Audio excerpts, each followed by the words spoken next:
अगर आपको दिल्ली कैपिटल्स और गुजरात टाइटंस के बीच खेला गया आईपीएल का 7वां और सबसे रोमांचक महामुकाबला पसंद आया हो तो आप इस वीडियो को एक लाइक जरूर करें। दोस्तों, इस वीडियो का लाइक टारगेट सिर्फ 400 लाइक्स का है, तो दोस्तों इस वीडियो को आप दिल से लाइक जरूर करें। दोस्तों, आईपीएल 2023 के 7वें और एक और रोमांचक महामुकाबले में आईपीएल इतिहास की दो बड़ी टीमें एक दूसरे से भिड़ी। इस बार डेविड वार्नर की दिल्ली कैपिटल्स के सामने हार्दिक पांड्या की गुजरात टाइटंस की टीम खड़ी थी। इस रोंगटे खड़े कर देने वाले महामुकाबले में गुजरात के कप्तान हार्दिक पांड्या ने टॉस जीता और पहले गेंदबाजी का फैसला लिया और दिल्ली की टीम को पहले बल्लेबाजी के लिए आमंत्रित किया।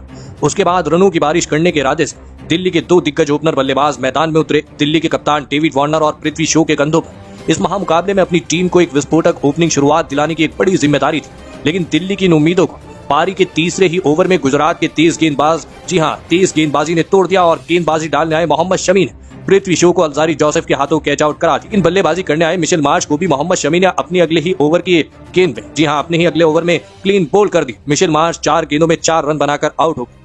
गुजरात की गेंदबाजी की लाजवाब प्रदर्शन ने शुरुआत से ही दिल्ली की बल्लेबाजी को दबाव में रखा था। एक छोर पर दिल्ली के कप्तान डेविड वार्नर बेहतरीन फॉर्म में नजर आ रहे थे, लेकिन गुजरात की तेज गेंदबाजी दिल्ली की बल्लेबाजी के लिए लगातार मुश्किलें बढ़ाती जा रही थी।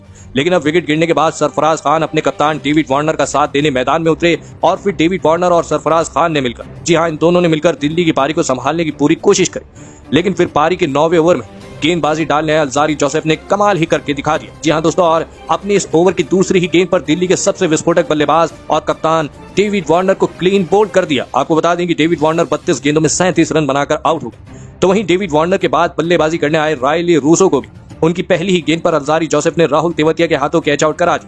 पहले मोहम्मद शमी और फिर अल्जारी जोसेफ की घातक गेंदबाजी ने दिल्ली के टॉप ऑर्डर की धज्जियां उड़ाकर रख दी थी। कोई भी दिल्ली का बल्लेबाज गुजरात की गेंदबाजी के आगे खड़ा भी नहीं हो पा रहा था। फिर यहां से सरफराज खान और अभिषेक पौरेल ने मिलकर दिल्ली की डगमगाई पारी को संभाला और एक मजबूत साझेदारी बनाना शुरू कर दी। सरफराज खान और अभिषेक पौरेल की ये साझेदारी अब धीरे धीरे दिल्ली की टीम को दबाव से बाहर निकाल रही थी।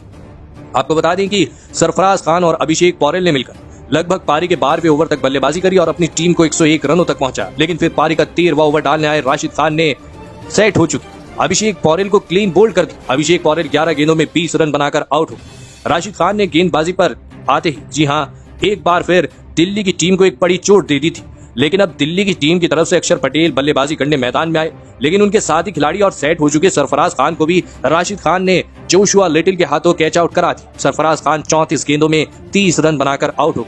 जहां पर दिल्ली की टीम को अंत के ओवरों में बड़े शॉट खेलने की आवश्यकता थी, वहां पर दिल्ली की टीम लगातार अपने बड़े विकेट खोती जा रही थी। अब अक्षर पटेल की बल्लेबाजी पर ही दिल्ली की टीम को एक बड़े लक्ष्य तक पहुंचाने की बड़ी जिम्मेदारी आ चुकी थी। अब विकेट गिरने के बाद दिल्ली की तरफ से अमन खान बल्लेबाजी करने मैदान में आए और फिर यहां से अक्षर पटेल ने अपने बल्ले से अपनी टीम के लिए रन बनाने शुरू कर दी। अक्षर पटेल इस मुकाबले में इकलौते ऐसे बल्लेबाज थे जो गुजरात की गेंदबाजी पर बड़े शॉट खेल रहे। पटेल की बल्लेबाजी पर नहीं हुआ। आपको बता दें कि अक्षर पटेल ने तो 20वां ओवर डालने आए मोहम्मद शमी की पहली ही गेंद पर एक लाजवाब छक्का लगा दी। अक्षर पटेल की विस्फोटक बल्लेबाजी को देखकर मुकाबला देखने आए चोटिल ऋषभ पंत भी खुश नजर आ रहे थे। अक्षर पटेल इस मुकाबले में 22 गेंदों में 3 छक्के और 2 चौकों की बदौलत 36 रन बना और इसी की बदौलत दिल्ली की टीम 162 रनों का बड़ा लक्ष्य गुजरात की टीम के आगे रखा। उसके बाद दिल्ली से मिले 163 रनों के विशाल लक्ष्य का पीछा करने गुजरात के 2 बेहतरीन फॉर्म में चल रहे दिग्गज ओपनर बल्लेबाज मैदान में उतरे। रिद्धिमान साहा और शुभमन गिल के कंधों पर इस बड़े लक्ष्य का पीछा करते हुए गुजरात की टीम को एक विस्फोटक ओपनिंग शुरुआत दिलाने की बड़ी जिम्मेदारी थी। लेकिन गुजरात की टीम के इन इरादों को दिल्ली की तेज गेंदबाजी ने ध्वस्त करके रख दी और पारी का तीसरा ओवर डालने आए एनरिक नॉर्जे रिद्धिमान साहा को क्लीन बोल्ड कर दिया। आपको बता दें कि रिद्धिमान साहा 7 गेंदों में 14 रन बनाकर आउट हुए। रिद्धिमान साहा की जल्दी आउट हो जाने के बाद अब गुजरात की टीम की तरफ से साई सुदर्शन शुभमन गिल का साथ देने मैदान में उतरे। लेकिन फिर गुजरात के दूसरे ओपनर बल्लेबाज और बेहतरीन फॉर्म में चल रहे शुभमन गिल को भी एनरिक नॉर्जे अपनी अगले ही ओवर की पहली ही गेंद पर क्लीन बोल्ड कर दिया। शुभमन गिल 13 गेंदों में 14 रन बनाकर आउट हुए। दिल्ली के तेज गेंदबाज एनरिक नॉर्जे के आगे बाद गुजरात के कप्तान और विस्फोटक बल्लेबाज हार्दिक पांड्या बल्लेबाजी करने मैदान में। लेकिन दोस्तों, बल्लेबाजी करने आए गुजरात के कप्तान हार्दिक पांड्या को पारी के 6ठे ओवर की आखिरी गेंद पर खलील अहमद ने अभिषेक पौरेल के हाथों कैच आउट करा दिया। आपको बता दें कि गुजरात के कप्तान हार्दिक पांड्या केवल 4 गेंदों में 5 रन बनाकर आउट हुए। दिल्ली की गेंदबाजी ने भी गुजरात की बल्लेबाजी को पूरी तरह बैकफुट पर धकेल दिया था। एक छोर पर साई सुदर्शन गुजरात की टीम के लिए बेहतरीन प्रदर्शन करके दिखा रहे थे, लेकिन अब उनका साथ देने बतौर इम्पैक्ट प्लेयर विजय शंकर मैदान में उतरे और फिर यहाँ से दबाव में चल रही गुजरात की पारी को विजय शंकर और सेट हो चुके साई सुदर्शन ने संभाला और धीरे धीरे एक साझेदारी बनाना शुरू कर दी। विजय शंकर इस मुकाबले में गुजरात की टीम के लिए बेहतरीन फॉर्म में नजर आ रहे थे, तो वहीं उनके साथी खिलाड़ी साई सुदर्शन अब मैदान में पूरी तरह सेट हो चुके थे। आपको बता दें कि साई सुदर्शन और विजय शंकर की इस जोड़ी ने धीरे धीरे दबाव दिल्ली की गेंदबाजी पर डालना शुरू कर दिया था और फिर इसी बीच साई सुदर्शन और विजय शंकर ने अपनी अर्धशतकीय साझेदारी भी पूरी कर ली। आपको बता दें कि साई सुदर्शन और विजय शंकर ने मिलकर लगभग पारी के 12वें ओवर तक बल्लेबाजी करी और अपनी टीम को 107 रनों तक पहुंचा दिया। लेकिन फिर पारी का 14वां ओवर डालने आए मिचेल मार्श ने सेट हो चुके विजय शंकर को LBW आउट कर दिया। आपको बता दें कि विजय शंकर 23 गेंदों में 29 रन बनाकर आउट हो गए। दिल्ली की टीम के लिए खतरनाक बनती जा रही गुजरात की ये साझेदारी अब टूट चुकी थी, जिस वजह से अब दिल्ली की गेंदबाजों ने भी इस मुकाबले में वापसी कर ली थी। मुकेश कुमार की इस ओवर डेविड मिलर ने 2 छक्के और 1 चौके की बदौलत 20 रन बना लिए। डेविड मिलर की इस विस्फोटक बल्लेबाजी ने एक ही ओवर में गुजरात की टीम के ऊपर से दबाव पूरी तरह हटा दिया था। गुजरात की टीम को अब जीत के लिए 24 गेंदों में 26 रनों की आवश्यकता थी। डेविड मिलर की विस्फोटक बल्लेबाजी ने अब दिल्ली की गेंदबाजी को ही दबाव में डाल दिया था और फिर पारी के 17वां ओवर डालने दिल्ली के सबसे घातक गेंदबाज एनरिक नॉर्जे।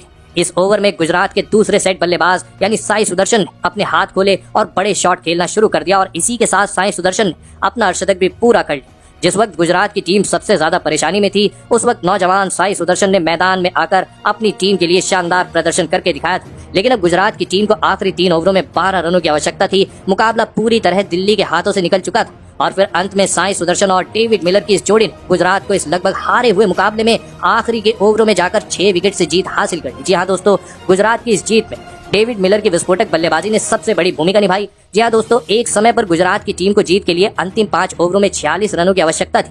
वहीं पर डेविड मिलर ने पारी के 16वें ओवर में 2 गजब के छक्के लगाते हुए 20 रन बटोर लिए और वहीं जी हाँ, डेविड मिलर ने अकेले के दम पर यह मुकाबला पलट दिया। डेविड मिलर ने इस मुकाबले में 2 छक्के और 2 चौकों की बदौलत 16 गेंदों में 31 रनों की विस्फोटक पारी खेली और इसी के चलते अंत में जाकर